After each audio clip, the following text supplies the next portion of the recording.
Gabi-gabi lang aksidente ang naitala sa North Luzon Expressway kaninang madaling araw. Ilan sa mga sangkot ay galing sa bakasyon itong undas at pauwi na sana. Paalala po sa mga motorista, iba yung pag-iingat po, lalo na't inaasahang magbabalikan na ang mga umuwi nitong mahabang bakasyon. May unang balita live si James Agustin. James, good morning. Ivan, Susan, Maris, good morning. Alam niyo, bahagyang nagdulot ng traffic yung tatlong magkakasunod na karambolan ng mga sasakyan sa southbound lane nitong North Luzon Expressway kagabi. Sa kabuuan, nasa 14 na sasakyan yung nasangkot sa aksidente. Isa sa mga sakay nitong nagtamo ng minor injury. 4 na sasakyan na nagkarambola sa bahaging ito ng southbound lane ng North Luzon Expressway sa Bukawi, Bulacan, bandang alas 10:30 kagabi. Kabilang dyan ang 3 AUV at isang SUV. Walang nasugatan sa mga sakay. Kwento ni Lena, isa sa mga sakay ng AUV, umuulan daw nang mangyari ang aksidente. Uminto po yung nasa harapan namin, so uminto rin po kami. Pero hindi naman po kami mabilis, daan-daan lang eh. Tapos, pagkahinto ng asawa ko, yun na, maya-maya gumalabog sa likod. Kaya alam na namin talaga na mayroon nang nangyari. Galing silang bakasyon sa Pangasinan at pauwi na raw sila sa Las Piñas. Sinulit naman po namin kasi nagbanding po kaming pamilya kasi gawa ng mahaba-haba po yung bakasyon. Nayupi naman ang harapan ng AUV na ito na ika-4 sa mga naaksidenteng sasakyan.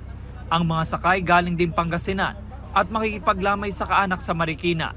Bali, nagpreno po yung nasa harap po namin, tapos yun, nagpreno rin kami kaso lang parang inabot yata gano'n.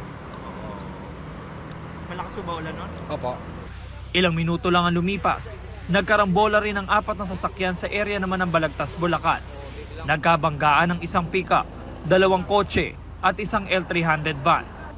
Nagtamo ng minor injury sa bandang kilay ang isa sa mga sakay ng kotse. Kwento ng kapatid niya, pauwi na sila sa Calamba, Laguna matapos gunitain ng undas sa Pangasinan.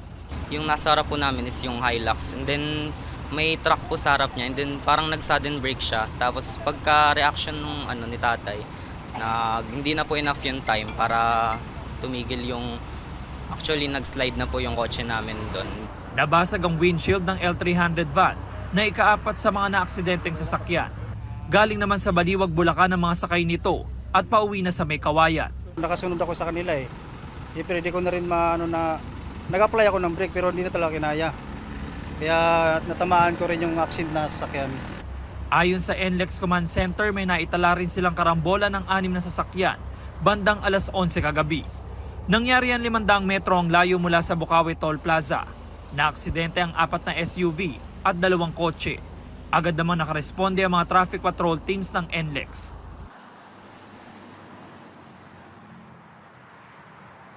Samantala, Maris, ito yung sitwasyon ngayong umaga dito sa southbound lane ng North Luzon Expressway. Approaching po ito sa Bukawi Toll Plaza, mga sasakyan na galing sa mga probinsya sa norte at pabalik na sa Metro Manila. Mula kanina madaling araw hanggang ngayon, maluwag pa naman po yung traffic maliban lamang doon sa aksidente na naitala kagabi dito sa may area ng Bukawi at Balagtas. At kanina madaling araw nakita natin dito sa Bukawi Toll Plaza na bahagyang nagkakaroon ng pila ng mga sasakyan sa cash lane. Actually, hanggang ngayong umaga ay meron ng pila ng mga sasakyan dito sa cash lane, pero mabilis din naman yung usad ng mga sasakyan. Doon naman sa RFID lanes ay maluwag na maluwag ang sitwasyon sa mga oras na ito.